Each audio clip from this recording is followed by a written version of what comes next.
Very good. Class అయిపోయిందా? ఇంట్లోనే కట్టారు గుడి.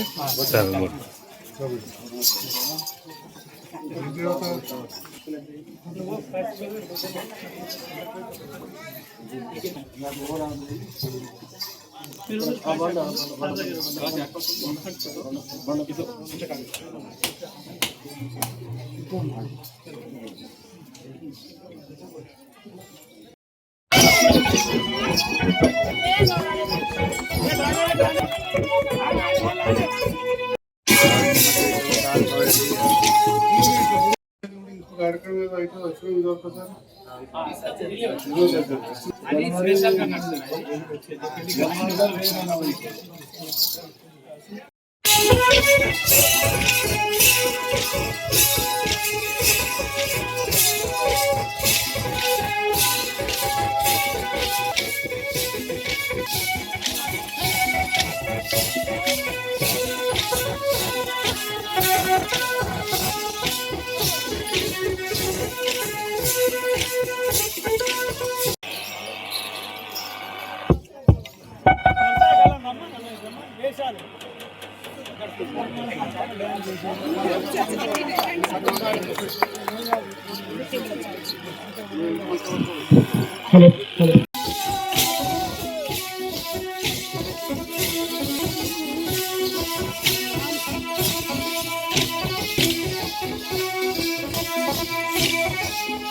గ్రామంలో గ్రామానికి వచ్చినటువంటి ముఖ్య అతిథులు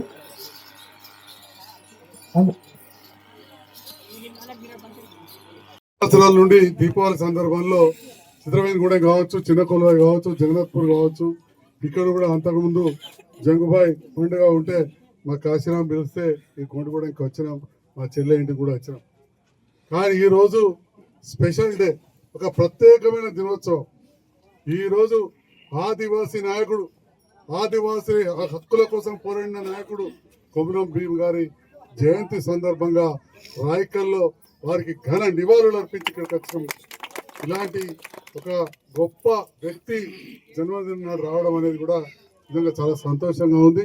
మరి వచ్చిన సందర్భంలో ఇక్కడ సోదరిమణులు, ఆదివాసీలు, వారి నాయకులు మమ్మల్ని సాధారణంగా ఆహ్వానించుకొని ఈరోజు ఆట పాటలతోటి వారి సాంప్రదాయ నృత్యమైన గుసాడి నృత్యాన్ని మా ముందు చేసి మాకు మంచి భోజనం కూడా పెట్టి పంపిస్తున్నందుకు పేరు పేరున ధన్యవాదాలు తెలియజేస్తా ఉన్నా. అదేవిధంగా శుభాకాంక్షలు. మరి ఆదివాసీలు చాలా సంవత్సరాలు కూడా అటవీ ప్రాంతాల్లో నివసిస్తూ వారి సంస్కృతిని కాపాడుకుంటూ, సాంప్రదాయాలను కాపాడుకుంటూ ఇవాళ జీవనం కొనసాగిస్తున్నారు. మరి కాలం మారింది, ప్రపంచీకరణ అయింది, ఒక్కొక్కళ్ళు ఒక్కొక్క తీరు ఉంటున్నారు. కానీ ఏదైనా కానీ ఈరోజు ఆదివాసీలను అందరం కూడా ఆదర్శంగా తీసుకోవాలి. అది ఏ మతం కానీ, ఏ కులం కానీ, ఏ ధర్మం కానీ, మన సంస్కృతిని మనమే సంరక్షించుకోవాలి, మన సాంప్రదాయాలను మనమే సంరక్షించుకోవాలి. ఎవరో చేస్తారని చెప్పి ఎదురు చూడొద్దని చెప్పి ఈ సందర్భంగా చెప్తాను. అంటే ఇప్పుడు ఎవరైనా అనుకోవచ్చు, ఎమ్మెల్యేగా వస్తే మేము ఒకటో రెండో అడిగినాం అందుకోసం ఏమి అంటున్నాడు అని అనుకోకు. నువ్వు అడిగింది చాలా చిన్న విషయం, అవసరం పడితే నా జేబులోకి వెళ్ళినా ఇవ్వగలుగుతాం. చాలా చిన్న విషయం నువ్వు అడిగింది.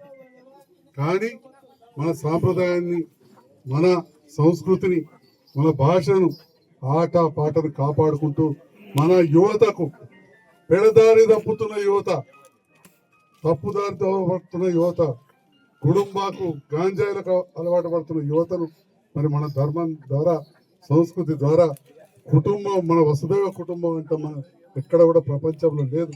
అలాంటి సాంప్రదాయాన్ని కాపాడుకోవాల్సిన బాధ్యత కూడా మన మీద ఉంటుందని చెప్పి ఈ సందర్భంగా తెలియజేస్తూ తప్పకుండా మీకు అడిగాను, అది ప్రభుత్వ పరంగాన నా పరంగాన తప్పకుండా మేము చేస్తామని చెప్పి కూడా ఈ సందర్భంగా తెలియజేస్తూ ఇక జగన్నాథపూర్ బ్రిడ్జ్ విషయంలో 100% గ్యారంటీ. ఎందుకంటే గిరిజన శాఖ మంత్రి అక్కడ కలిసాం, ఇక్కడ కూడా మన లక్ష్మణ్ కుమార్ గారు అయినరు.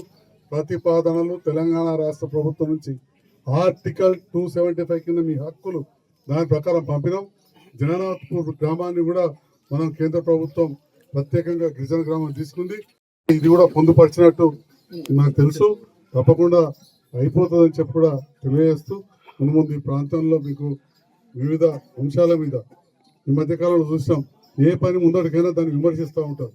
ఆదివాసీలు ముందటికెళ్ళడానికి, మీ కాళ్ళ మీద మన మహిళా ఆడబిడ్డలు నిలబడడానికి ద్వారా కొన్ని వేల కోట్లు ఖర్చు పెడతామని చూస్తుంటే ఇక రకరకాలుగా విమర్శలు వస్తున్నాయి.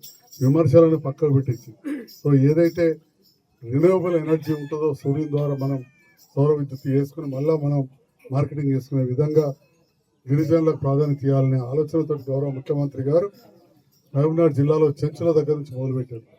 మరి అట్లనే చెంచులు ఎట్లనో మన ఆదివాసులు కూడా వెనుకబడినవారు.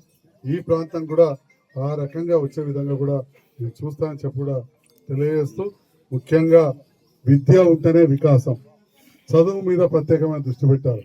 ఇంతకుముందు చెప్పిన పండుగ ఖచ్చితంగా జరుపుకోవాలి, వారం రోజులు జరుపుకోవాలి. పండుగకు ముందు పండుగ కనుక మాత్రం పిల్లలకు ఖచ్చితంగా చదువుకు పంపాలి. వాళ్ళు చదువుకునే టైంలో మనం కూడా టీవీలు తాగుడు తండాలు పక్కన పెట్టాలి. ఇవన్నీ ఉన్నప్పుడే మన యువత ముందడికి వస్తుంది, మీరు కూడా ముందడికి వస్తారు. లేకపోతే మళ్ళీ కొట్లాటలు, అరే వాడికైనా ఒకరు వస్తున్నాయి మాకు వస్తలేవు, వాళ్ళకి వస్తలేవు కంటే మనం కూడా తప్పకుండా మనం ముందుకు వెళ్ళాలి. వాళ్ళు వచ్చేటప్పుడు నాకు రాయకల్లో వీళ్ళ బంధువులు కలిసిండారు, వాళ్ళది గంగావతల. అప్పుడు అనుకున్నాడంటే నేను సంజయ్ కుమార్ లెక్క డాక్టర్ కావాలి. ఇవాళ డాక్టర్ అయి పెద్ద కలిసిండు, ఇప్పుడే నాకు కలిసిండు అంటే ఎంత సంతోషం అనిపిస్తుంది. మనకు అబ్దుల్ కలాం ఏం చెప్పిండు, కళలు కనాలి, కష్టపడాలి, సాకారం చేసుకోవాలని చెప్పాడు. చూడు మనలాంటి ఒక సామాన్య రైతు కుటుంబంలో నుంచి వచ్చిన ఇదే గంగొడ్డుకున్న యువకుడు అనుకున్నాడు సంజయ్ లెక్క డాక్టర్ కావాలని, చదివిండు, పెద్ద డాక్టర్ ఎంఎస్ఐ ఇవాళ వచ్చిన కనబడ్డాడు.